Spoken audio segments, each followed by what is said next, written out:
पिछले वीडियो में हमने देखा था, आपको बताया था मैंने क्या न्यूमेरिकल्स कुछ बताया था कूलम्ब्स लॉ है, ठीक ना। आप उससे आगे बढ़ेंगे हम लोग लीकेज ऑफ चार्ज, ठीक है। तो सबसे पहला काम क्या है, हमने बताया पहले भी आपको कि वीडियो को सबसे पहले आप देखें तो लाइक और सब्सक्राइब जरूर कर लें, क्योंकि फ्यूचर में आपको वीडियो जो हो हमारे जो भी नए वीडियो आए वो आपको मिलते जाएं, ठीक है। तो देखिए हम लोग स्टार्ट कर रहे हैं क्या, लीकेज ऑफ चार्ज। देखिए यहाँ पे क्या है, दो चार्ज को या जो क्वेश्चंस आते हैं यहाँ पे पिथबॉल से आएगा कि दो पिथबॉल को बांध के लटकाया गया है। तो ऐसे देखिए हम मानते हैं कि यहाँ पे क्या है, दो चार्ज को लटकाया गया है एक ही पॉइंट से दो अलग अलग धागों से, और आइडेंटिकल चार्जेज हैं। ये चार्ज Q और ये भी चार्ज Q, मास दोनों के सेम हैं, यानी दोनों क्या है, आइडेंटिकल है। जिस धागे से हमने लटकाया है उस धागे की लंबाई हमने L ले रखी है, ठीक है। अब देखिए अगर दोनों अगर पॉजिटिव चार्ज होंगे तो दोनों में क्या होगी, रिपल्सन होगी। ये इधर की ओर रिपेल हो रहा होगा और ये भी इधर की ओर रिपेल हो रहा होगा, ठीक है। लीकेज का मतलब मैंने बताया कि देखो मान लो कि अगर ये दो चार्ज को अगर आइडेंटिकल अगर बांध के लटकाइएगा तो क्या होगा, रिपल्सन होगा। और मान लो कि अगर चार्ज लीक करना शुरू हो जाए, तो चार्ज लीक करना शुरू हो जाएगा तो ये दोनों चार्ज एक दूसरे को अप्रोच करना शुरू कर देगा। जैसे समझिए, मान लो कि इनिशियली इस पे 10 कूलम का चार्ज था, फोर्स जो लग रहा था k इंटू और 10 इंटू 10 यानी 100, और नीचे जो भी होगा दूरी, मान लो कि यहाँ से यहाँ तक की दूरी कुछ दी गई है, वो दूरी की स्क्वायर के इनवर्सली प्रोपोर्शनल तो होता ही फोर्स है। मान लीजिए कि यहाँ से यहाँ तक की दूरी हमने कुछ ले रखी है, ये हमने मान ली की रखी है x दूरी रखी है। तो क्या होगा कि ऊपर में पहले 10 हमने लिया कि मान लो कि ये भी 10 कूलम ये 10 कूलम है, तो 100 के मल्टीपल में आ रहा होगा। फिर अगर मान लो कि चार्ज लीक करना शुरू हो जाए, धीरे धीरे टाइम के साथ चार्ज लीक करते करते मान लीजिए कि हो जाए 99 कूलम हो जाए, तो 81 के मल्टीपल में आएगा। फिर मान लो कि कुछ देर के बाद हो सकता है और चार्ज लीक कर जाए और फिर से उसके बाद हो जाए 88 कूलम बचे 64। इसका मतलब क्या हो रहा है कि फोर्सेस जो हो रहे हैं, फोर्स की वैल्यू जो हो रही है वो रिड्यूस होती जा रही है। पहले थी 100 के मल्टीपल में थी, देन 81 के, देन क्या 64 के। तो जैसे जैसे फोर्स की वैल्यू घटेगी रिपल्सिव फोर्स की, तो ये क्या होंगे, चार्ज एक दूसरे को अप्रोच करते हुए एक दूसरे के क्लोज आना शुरू कर देंगे, ठीक है। तो हमें पता करना है कि यहाँ rate of leakage of charge क्या होगा, और ये दोनों जब अप्रोच कर रहे होंगे तो वेलोसिटी ऑफ अप्रोच के साथ क्या उसके रिलेशन होगी। और देखो इससे क्वेश्चंस बार बार आता है, ये जो सिस्टम आपको दिखाया हमने, मैंने फोटो दिखाया, इससे क्वेश्चन जी में भी पूछा हुआ है और नीट में भी पूछा हुआ है, बार बार पूछा हुआ है, हमेशा पूछता है इससे क्वेश्चन, हर एक साल करीब करीब पूछ ही देता है, इससे रिलेटेड क्वेश्चन आ जाते हैं। तो देखिए यहाँ पे क्या क्या कंडीशंस हो सकते हैं लीकेज ऑफ चार्ज के लिए हम बात कर रहे हैं। तो देखो सबसे पहले तो रिपल्सिव फोर्स इधर काम कर रहे हो, या इलेक्ट्रोस्टैटिक फोर्स कहो या रिपल्सिव फोर्स कहो, या फिर रिपल्सिव हम बात कर रहे हैं या इलेक्ट्रोस्टैटिक्स की बात कर रहे हैं। नीचे देखिए अगर ये चार्ज की बात करें दोनों चार्ज में, तो भाई देखो नीचे क्या काम कर रहा होगा, यहाँ पे mg काम कर रहा होगा इसका, ठीक है ना, यानी वेट काम कर रहा होगा। सेम चीज यहाँ पे अगर रिपल्सिव फोर्स काम कर रही होगी और इसका भी वेट नीचे काम कर रहा होगा। मैं एक चार्ज को कंसीडर करना चाह रहा हूँ। फिर देखिए अगर हम यहाँ से परपेंडिकुलर स्केच कर रहे ऐसे करके, तो देखो क्या हो जाएगा कि ये दोनों जो हैं धागे जिससे आपने बांधा था चार्जेस को, ये थीटा एंगल इधर बना रहा है, इधर भी थीटा एंगल बना रहा है, ठीक है। अब देखिए x जो सेपरेशन था, अगर ये आपने परपेंडिकुलर डाला है तो ये दूरी जो हो जाएगी वो x/2 हो जाएगी, और ये दूरी भी क्या हो जाएगी, x/2 हो जाएगी, ठीक है। अब आप चाहो तो ये वैल्यू निकाल सकते हो ना, ये वैल्यू आपसे निकल जाएगी। देखो कैसे निकल जाएगी भाई, तो देखो ये काम कर रहा है क्या, यहां से यहां एक राइट एंगल ट्रायंगल बन रहा है, जहां पे ये काम करेगा हाइपोटेनस का, और ये काम करेगा देखो परपेंडिकुलर का। तो हम चाहे तो बेस को फाइंड आउट कर सकते हैं। ये वैल्यू जो हमारे पास आ जाएगी ये कितनी हो जाएगी, तो l² माइनस x²/4 हो जाएगी। तो ये वैल्यू हम कैलकुलेट कर सकते हैं। तो देखो सारा जो डेटा हमें जो जो चाहिए था वो हमने निकाल रखा है। अब देखो अब क्या होगा, ये धागा है तो धागे में काम करता है टेंशन, काम करता है। 11th वाले सेक्शंस में आपने पढ़ाई किया होगा कि धागे में क्या होगा, तनाव होगा, टेंशन होगी। और अगर हम करें इसको, अगर कंपोनेंट तोड़ना चाहें तो टेंशन का कंपोनेंट टूटेगा, ठीक है। देखो हम टेंशन का कंपोनेंट तोड़ रहे हैं, तो देखो टेंशन का कंपोनेंट तोड़ेंगे तो अगर ये थीटा था तो ये भी एंगल क्या होगी, थीटा ही होगी, ठीक है। और इसका कंपोनेंट तोड़ोगे तो इधर हो जाएगा क्या, t cos थीटा हो जाएगा, और इस साइड अगर आप इसको तोड़ोगे तो कितना हो जाएगा, t sin थीटा हो जाएगा, ठीक है। तो ये हमारा फोटो जो था, ये लिगेज चार्ज के लिए हमने फोटो स्केच कर लिया, सारी जानकारी जो थी हमने इसमें लिख दी। अब क्या क्या चीजें हमारे पास है सो देख लेते हैं, ठीक है। सबसे पहला हमने बात किया यहाँ पे चार्जेस जो लिया है, चार्जेस हमने ले रखा है कितना, क्यू लिखा है। लेंथ की बात करें, लेंथ ऑफ आपने स्ट्रिंग जो लिया है, धागे की लंबाई जो ली है, कितनी ली है, ये एल ली है। सेपरेशन, सेपरेशन क्या लिखा रखा है हमने, शुरू का सेपरेशन रखा है हमने क्या, एक्स रखा है, ठीक है। अब देखो यहाँ पे अगर हम वेट की बात करें तो वेट जो था, चार्ज का वेट जो आ गया है यहाँ पे, चार्ज बॉडी का वेट कितनी है, mg के बराबर है। और भी क्या चीजें हुई, अपने टेंशन देखा, यहाँ पे टेंशन कितना है, तो टेंशन आपने रखा है P। रिपल्सिव फोर्स की बात करें या इलेक्ट्रोस्टैटिक फोर्स की बात करें, ठीक ना, तो देखिए रिपल्सिव फोर्स जो होगा, रिपल्सिव फोर्स, ठीक है, F repulsive 1/4πε0 q1 q2 r square लिख सकते हैं आप, यानी 1/4πε0 और क्या q स्क्वायर x स्क्वायर हो जाएगा, ठीक है। ये वैल्यू हमारी सारी चीजें कैलकुलेट, हम मतलब जितनी चीजें थी वो हमने इंफॉर्मेशन लिख दी। अब देखिए ये जब इक्विलिब्रियम का कंडीशन हो जाए, ना तो चार्ज ये इस स्थिति में है, ना तो ये इधर भागे ना इधर भागे, यानी इक्विलिब्रियम कंडीशन में अगर होगा तो उस समय क्या होंगे, फोर्सेस जो होंगे वो इक्वल होने वाले होंगे। यानी देखो यहाँ पे ऊपर में है t cos थीटा और वो एक किसके साथ इक्वेट होगा, तो वो होगा mg के साथ होगा, बराबर बराबर। देख देखो अगर हम यहाँ पे बात करें तो देखो t sin थीटा और f रिपल्सिव की वैल्यू क्या होगी, बराबर होगी, तभी ये क्या होगा, सिस्टम जो होगा वो इक्विलिब्रियम कंडीशन में होगा।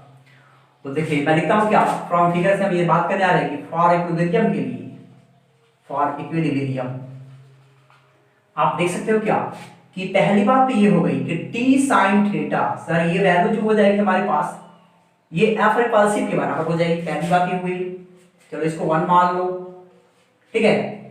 And t cos theta, t cos theta की वैल्यू कितनी हो जाएगी, तो देखो किसके बराबर होनी चाहिए, mg के बराबर होनी चाहिए, ठीक है। ये हमने कर लिया। तो अब क्या कर लिया जाए, हम tan थीटा निकालना चाह रहे हैं, तो अगर हम ये दोनों को अगर डिवाइड कर ले, पहले इक्वेशन और दूसरे इक्वेशन को अगर डिवाइड कर ले तो tan थीटा की वैल्यू आएगी। तो एक तो वैल्यू tan थीटा की यहां से आ जाने वाली है, दूसरा आप चाहो तो इस फोटो से भी निकाल सकते हो, इस ट्रायंगल में आप से निकाल सकते हो tan थीटा की वैल्यू।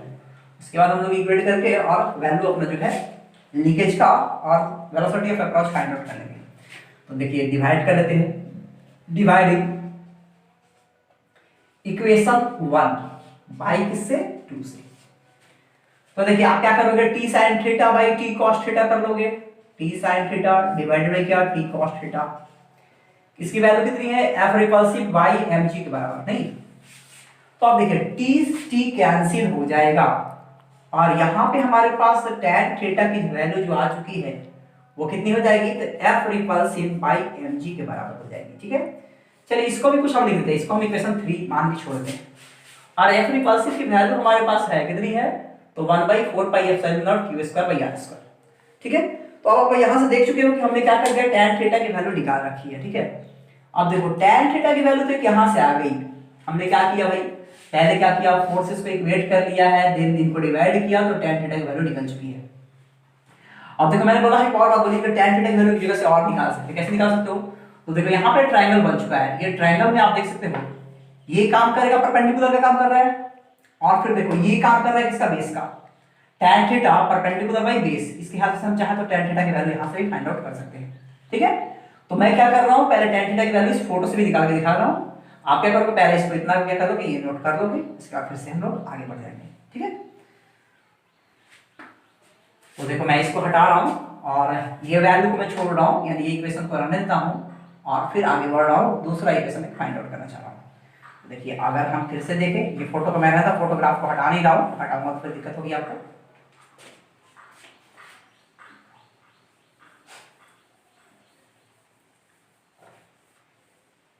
ये इक्वेशन को भी मैंने ये छोड़ दिया, यानी तीसरा इक्वेशन हमने रख लिया है, ठीक है। अब देखो अगर फ्रॉम फिगर से बात करें, फ्रॉम फिगर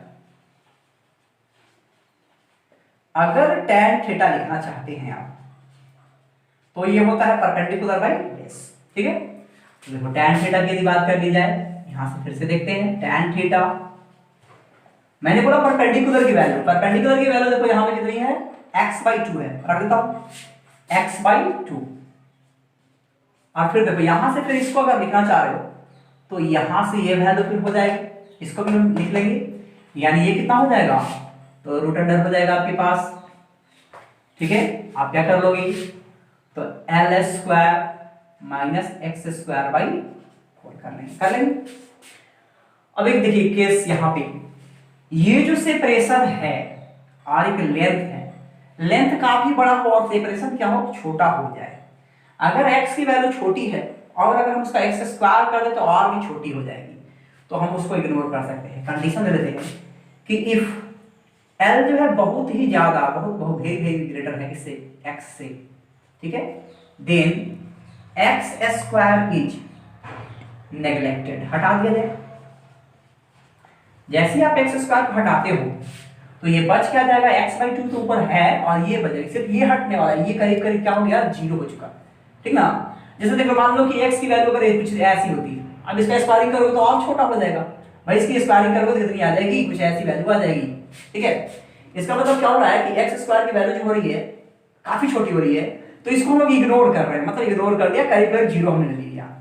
तो सेम चीज हमने अगर यहाँ पे किया है तो tan की वैल्यू जो आ रही है ऊपर में आपके पास, तो tan थीटा की वैल्यू आप देख लो, ये तो खत्म हो चुका है, एल स्क्वायर रूट के अंदर एल हो जाएगा, यानी कितना हो जाएगा, x/2l वैल्यू आ जाएगी, यानी ये इक्वेशन हमारे पास हो चुका क्या, 4, ठीक है।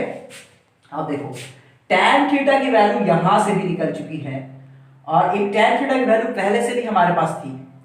हम क्या करेंगे, दोनों को इक्वेट कर ले, दोनों को इक्वेट कर ले तो कुछ वैल्यू हमें निकलने वाली है, यानी हमें पता करना है कि ये किस स्पीड से आ रहा है और क्या लीकेज की वैल्यू हो रही है, चार्ज की लीकेज क्या हो रही है। तो एक काम कर लेते हैं, फ्रॉम इक्वेशन 3 and 4 देखो क्या लिख सकते हो आप, तो आप ऐसा लिख सकते हो कि एफ रिपल्सिव की sir F repulsive by mg की जो वैल्यू है हमारे पास, वो वैल्यू क्या x/2l के बराबर हो जाएगी, ये आप लिख सकते हैं, ठीक है, ऐसा हो जाएगा। अब चलो आगे बढ़ते हैं। अब इस फोटोग्राफ की हमें जरूरत नहीं है, ठीक है ना, क्योंकि आपके पास ये पहले से बना हुआ था, ठीक है। तो देखो इसको हटा दे रहा हूं मैं और उसको लेके चलते हैं, इक्वेशन को पूरा किया जाए, कहां तक किया जाएगा भाई। अब देखो हमने बता रखी है आपको एफ रिपल्सिव की वैल्यू, आप जानते हो एफ रिपल्सिव की वैल्यू कितनी जानते हो, तो देख लो। चलो इसको भी हटा दे रहा हूं क्योंकि ये फिर कंफ्यूज करोगे, क्योंकि पहले भी एक बार मैं यहां पे इक्वेट कर चुका हूं, सारी चीजों को हटा दिया। एफ रिपल्सिव की वैल्यू जो हो जाएगी, आप पढ़े हो 1/4 पाई एप्सिलॉन नॉट पढ़े हो, ठीक है, किसकी, एफ रिपल्सिव की वैल्यू, और q1 q2 यानी q1 q2 दोनों बराबर वैल्यू थी, q स्क्वायर और क्या ये नीचे x स्क्वायर हो जाएगी। mg भी थी, mg पहले से थी हमारे पास, ठीक है ना। तो चलो भाई mg को भी हम लोग यहाँ पे क्या कर देते हैं, into 1/mg कर देते हैं, ठीक है, या यहीं पे mg से मल्टीप्लाई कर लेंगे, ठीक। देन क्या लिख सकते हैं आप, तो x बाई कितना लिख देंगे, 2l लिख देंगे, ठीक है। हमें लीकेज पता करना है, किसका लीकेज पता करना है, चार्ज को पता करना है, यानी कोशिश ये कर ली जाए कि हम लोग चार्ज को पता करें, चार्ज निकालने की कोशिश करें। चलो इनको भी इरेज करता हूं, इसकी अब जरूरत हमें नहीं है, ठीक है, आप इसको नोट कर चुके होंगे। तो अब देखो ये वैल्यू जो हो जाएगी, क्यू स्क्वायर की वैल्यू जो होगी, यहां से हम क्यू स्क्वायर की वैल्यू लिखना चाह रहे हैं, तो हम क्या करते हैं, ये सारे टर्म्स को इधर ले आ रहे हैं, यानी 4 पाई एप्सिलॉन नॉट mg को हमने एक साथ लिख दिया, ठीक है भाई, ये कांस्टेंट टर्म है, ये भी कांस्टेंट टर्म है, उसको साफ कर लिया, ठीक है। और फिर देखो एक और बात है, यहाँ पे 12 भी थी नहीं, ये सारा टर्म कहाँ चला जाएगा, वहां ऊपर चला जाएगा। चलो देखो इसको भी लिखते हैं भाई, पावर x³ है और भाई क्या हो गया, 12 हो गया। हमें निकालना था लीकेज ऑफ चार्ज, यानी चार्ज चाहिए, क्या करेंगे, इसको अगर हटाएंगे स्क्वायरिंग को तो इधर चला जाएगा, तो हो जाएगा रूट हो जाएगा। तो आप ऐसा लिख सकते हो कि और क्यू की वैल्यू जो होने वाली है आपके पास, ये हो जाएगी 4 पाई एप्सिलॉन नॉट mg और x³ ये 12, ठीक है। अब देखो जैसे इसको पावर 3 है, इसको अगर हटाओगे रूट के कारण से, ये पावर कितना हो जाएगा, 3/2 हो जाएगा, बाहर इसको लिख सकते हैं, यानी आप इसको लिख सकते हो और क्यू की वैल्यू आप लिख सकते हो कि sir 4 pi epsilon naught mg by 12 को सर साथ रहने देते हैं रूट के अंदर में, और इनटू x का पावर 3/2, ठीक है। देखो ये लीकेज नहीं है, चार्ज की वैल्यू है, लीकेज निकालनी है, तो लीकेज तो धीरे धीरे लिख कर रहा होगा, रेट के फॉर्म में लिखना होगा हमें, तो रेट के फॉर्म में लिखना चाह रहे हैं, ठीक है ना। देखिए रेट के फॉर्म में लिखना चाह रहे हैं, तो एक काम कर लेते हैं, डिफरेंशिएशन कर लेते हैं, differentiating both side, with respect to time. भाई रेट निकालना है तो टाइम का रेस्पेक्ट नहीं करोगे तो देखो यहाँ पे क्या हो जाएगा, चलो इधर लिख देता हूं मैं। तो यहां पे हो जाएगी वैल्यू हमारे पास dq बाई dt, ठीक है, dq बाई dt। ये वैल्यू तो कांस्टेंट थी क्योंकि ये सारे टर्म्स कांस्टेंट हैं, सिर्फ वेरिएबल ये है, तो इसी का होगा क्या, डिफरेंशिएशन होगा। तो चलो बाकी को सबको लिख दो, कितना हो जाएगा 4 pi epsilon naught mg by 12, ठीक है। देन डिफरेंशिएशन में क्या पढ़े हो कि पावर को करना पड़ता है आगे और पावर पे सब्ट्रैक्ट करते हैं। तो एक काम करो 3/2 को आगे कर लो, 3/2 हो जाएगा और x का पावर हाफ हो जाएगा और dx बाई dt, ठीक है। अब देखिए थोड़ा सा इसको अरेंज कर देते हैं, अच्छा नहीं लग रहा, थोड़ा सा अरेंज करके लिख लिया जाए। एक काम कर सकते हो ना, ये पावर 1/2 है, चाहे तो इसके साथ में लिख सकते हैं, और dx by dt, dx x का मतलब displacement, displacement by time, velocity, यानी यहां पे आप लिख सकते हो dq बाई dt की वैल्यू जो हो जाएगी, देखिए कैसे लिख सकते हो, एक काम कर लो रूट से पहले इस 3/2 को आगे कर देते हैं, अच्छा लगेगा थोड़ा सा लिखने में, 3/2 और root under 4 pi epsilon naught mg, और देखो इसको अगर अंदर कर देंगे तो ये रूट में चला जाएगा, तो x हो गया बाई कितना 12 हो गया, और इधर क्या लिख सकते हैं आप, इनटू है dx बाई dt, ठीक है। ये बाहर है, ये रूट में नहीं है, ये बाहर है। तो देखो ये हमारे पास फॉर्मूला आया। अब देखो यहां से क्या क्या बोल सकते हो, ये जो टर्म है यही क्या है, तो ये है rate of leakage of charge, ठीक है। और ये जो है ये हमने बोला क्या, dx बाई dt था, यानी डिस्प्लेसमेंट बाई टाइम। हमने बोला है आपको क्या, वेलोसिटी, पहले से जानते हो आप क्या होता है ये, तो इसको हम लोग बोल रहे हैं क्या, velocity of approach, velocity of approach.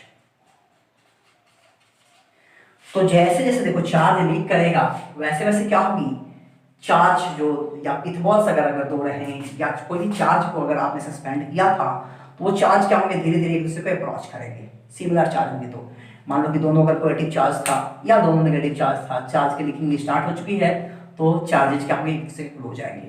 तो आप rate of leakage of charge भी फाइंड आउट कर सकते हैं और वेलोसिटी ऑफ अप्रोच भी फाइंड आउट कर सकते हैं, अगर कोई भी दिया हुआ है, सारे डेटा पे अवेलेबल होंगे तो। अब देखो नीट में क्वेश्चन क्या पूछता है या जी में क्वेश्चन जो पूछता है, यहां से एक बात तो मैंने बोला कि ये क्या है, वेलोसिटी है, ठीक ना। तो देखो इनको हटा रहा हूं मैं, तो देखो क्या क्या क्वेश्चन, जो 3 बातें यहां से पूछी जा सकती हैं आपसे,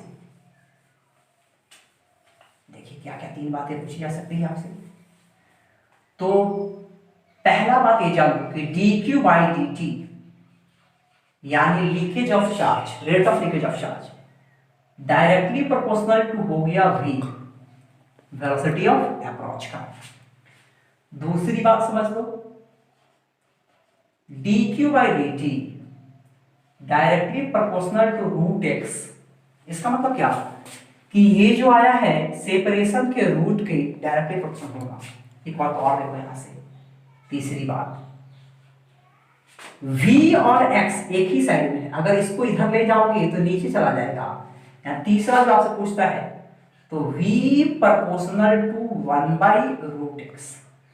तो देखो ये तीनों जो होते हैं अलग अलग बार पूछे गए हैं अलग अलग क्वेश्चंस में कि rate of flow of charge किसके डायरेक्टली प्रोपोर्शनल होगा, तो आपको याद क्या रखना है, वेलोसिटी ऑफ अप्रोच के डायरेक्टली प्रोपोर्शनल होगा। दूसरा डायरेक्टली प्रोपोर्शनल होगा रूट अंडर सेपरेशन का, और तीसरी बात जो होगी ये प्रोपोर्शनल होगा, वेलोसिटी ऑफ अप्रोच जो होगा इनवर्सली प्रोपोर्शनल होगा रूट ऑफ सेपरेशन का, ठीक है। रेडी। तो आप देख चुके यहां तक, मैंने 3 इक्वेशंस ये बता दी कि भाई 3 तरीके से इसको पहचानना है आपको। अब देखो इसे क्वेश्चंस जो आते हैं, क्वेश्चंस भी मैं डिस्कस करने वाला हूं, ठीक है।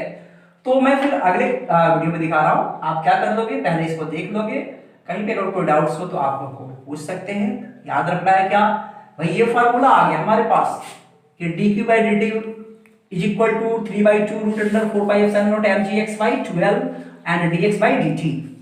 हमें याद क्या रखनी है, तो ये तीनों बात याद रखनी है। पहली बात dq बाई dt जो होगी directly proportional to v, dq by dt directly proportional to root x and v directly proportional to sorry inversely proportional to root x का। ठीक है, तो इस वीडियो में इतना ही, अगले वीडियो में हम लोग इसका क्वेश्चन देखने वाले हैं। ठीक है।